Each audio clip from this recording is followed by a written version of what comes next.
আসসালামু আলাইকুম। আজ আপনাদের জন্য লাল শাক ভাজার একটা রেসিপি নিয়ে চলে আসলাম। খুবই সিম্পল, ঝটপট তৈরি করে নেওয়া যায় এই লাল শাক ভাজাটা।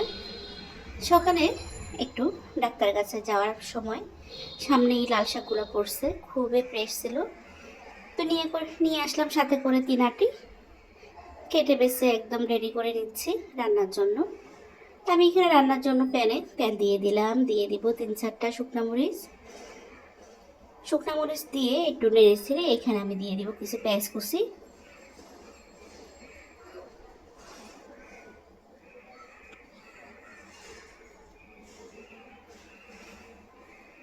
পেঁয়াজ কুচিটা দিয়ে সাথে এখানে আমি কিছু কাঁচামরিচও অ্যাড করে দিব।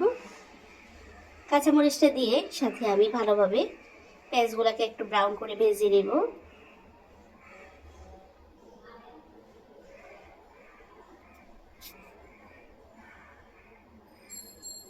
এই পর্যায়ে এখানে আমি দিয়ে দিচ্ছি কিছু লবণ, এতে করে তেলটা ছিটবে না। দিয়ে দিবে একটু রসুন বাটা, এতে করে শাক ভাজার টেস্ট খুবই বেড়ে যায়।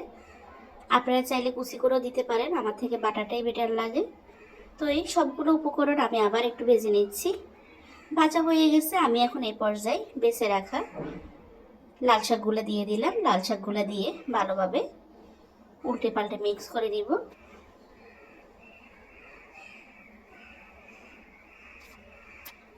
সবগুলো লাল শাক দিয়ে দিছি আমি। একটু সময় দেখবেন সবগুলো নামে যাবে। তো একটু আপনার সিদ্ধ হওয়ার পরে আমি এটা ভালোভাবে উল্টে পাল্টে ভেজে নেব।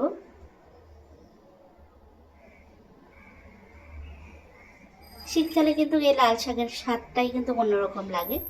এখন তো সারা বছরে পাওয়া যায়, কিন্তু একটা সময় আগে শীতকাল ছাড়া লাল শাক খুবই কম দেখা যাইতো। কিন্তু এখন তো শীতকালীন সব সবজি সারা বছর পাওয়া যায়।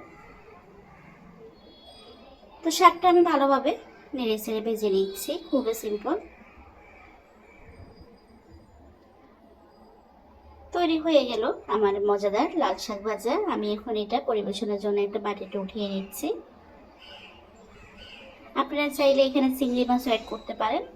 তো আজকে আমি শুধু সিম্পল শাকই ভেজে নিলাম, চিংড়ি মাছ আর দিলাম না।